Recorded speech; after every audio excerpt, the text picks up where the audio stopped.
জন্য হেফাজতে ইসলাম বাংলাদেশ ঢাকা মহানগরের পক্ষ থেকে আগামী 25শে মার্চ কারো কাছে যদি হেফাজতে ইসলামের 2013 সালের শাপলা চত্বরের ঘটনার আগ পরে শাহাদাত বরণকারী কোনো বীর শহীদের পরিচয় জানা থাকে তাহলে অবশ্যই আপনারা আমাদের সঙ্গে যোগাযোগ করবেন।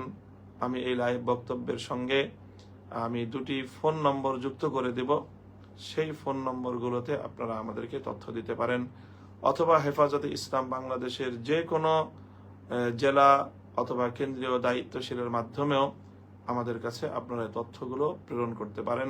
তাহলে আমরাও তাদেরকে আগামী পরশুদিন 25শে মার্চের আয়োজিতব্য এই সম্মাননার ইফতার মাহফিলে আমরা তাদেরকেও দাওয়াত দিয়ে এখানে উপস্থিত করার চেষ্টা করব।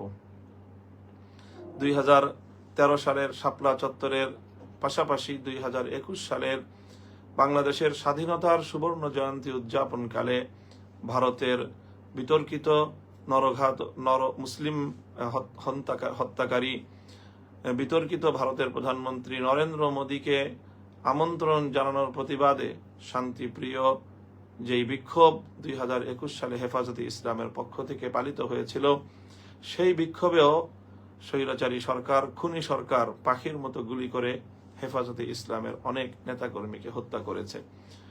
20 জনের উপরে হেফাজতের নেতাকর্মী তখন শাহাদাত বরণ করে হাটহাজারী এবং বিশেষ করে ব্রাহ্মণবাড়িয়াতে। তো আমরা সেই সকল বীর শহীদানদের পরিবারদেরকেও আগামী পরশুদিন 25শে মার্চ অনুষ্ঠিতব্য এই সম্মাননার ইফতার মাহফিলে তাদেরকেও আমরা আমন্ত্রণ জানিয়েছি।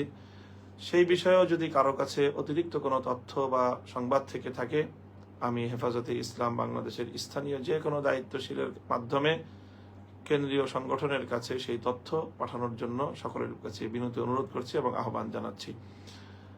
প্রিয় দেশবাসী, হেফাজতে ইসলাম বাংলাদেশের এই সকল শহীদানদের আত্মত্যাগের মাধ্যমেই বাংলাদেশে ইসলামের পতাকা সমুদ্দীন হয়েছে, ইসলামী ইতিহাস সমৃদ্ধ হয়েছে এবং তাদের শাহাদাতের রক্তের মাধ্যমেই ফ্যাসিবাদের পতনের দুয়ার উন্মোচিত হয়েছে।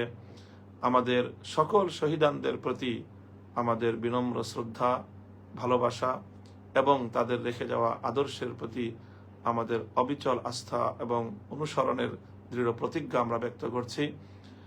এই সংবাদটুকু এবং এই আহ্বানটুকু রেখেই আমি আমার আজকের বক্তব্য শেষ করছি। আবারও সকলকে